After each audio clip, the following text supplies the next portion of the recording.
नमस्कार। आज हम जानेंगे 33वें श्लोक का अर्थ। श्लोक 33। अक्षराणामकारोऽस्मि द्वन्द्वः सामासिकस्य च अहमेवाक्षयः कालो धाताहं विश्वतो मुखः।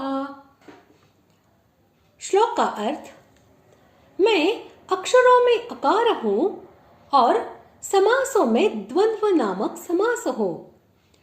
अक्षय काल अर्थात काल का भी महाकाल तथा सब और मुख वाला विराट स्वरूप सबका धारण पोषण करने वाला भी मैं ही हूँ। वर्णमाला में सर्वप्रथम अकार आता है। स्वर और व्यंजन दोनों में अकार मुख्य है। अकार के बिना व्यंजनों का उच्चारण नहीं होता, इसलिए अकार को भगवान ने अपनी विभूति बताया है। जिससे दो या दो से अधिक शब्दों को मिलाकर एक शब्द बनता है, उसको समास कहते हैं। समास कई तरह के होते हैं। उनमें अव्ययी भाव, तत्पुरुष, बहुव्रीहि और द्वंद्व ये चार मुख्य है।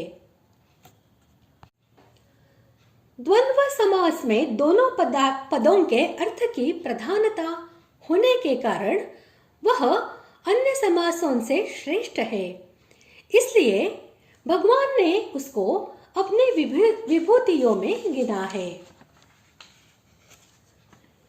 30वें श्लोक में जिस काल का वर्णन है वह कल्प, युग, वर्ष, अयन, मास, दिन, घड़ी और क्षण आदि के नाम से कहे जाने वाले समय का वाचक है।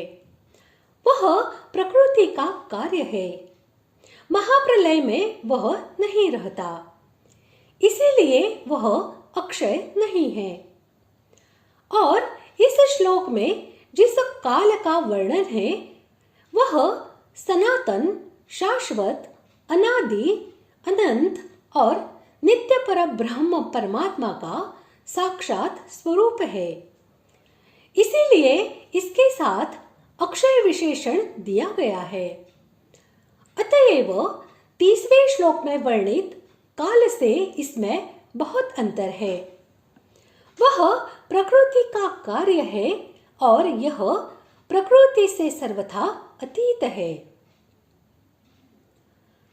सब और मुख वाला धाता अर्थात सबका धारण पोषण करने वाला मैं हूँ।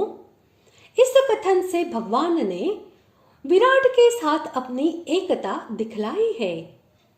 अभिप्राय यह है कि जो सबका धारण पोषण करने वाला सर्वव्यापी विश्वरूप परमेश्वर है वह मैं ही हूँ। मुझसे भिन्न वह कोई दूसरा नहीं है। सब और मुख वाले होने से भगवान की दृष्टि सभी प्राणियों पर रहती है। अतः सबका धारण पोषण करने में भगवान बहुत सावधान रहते हैं। किस प्राणी को कौन सी वस्तु कब मिलनी चाहिए, इसका भगवान खूब ख्याल रखते हैं और समय पर उस वस्तु को पहुंचा देते हैं। इसलिए भगवान ने अपना विभूति रूप से वर्णन किया है।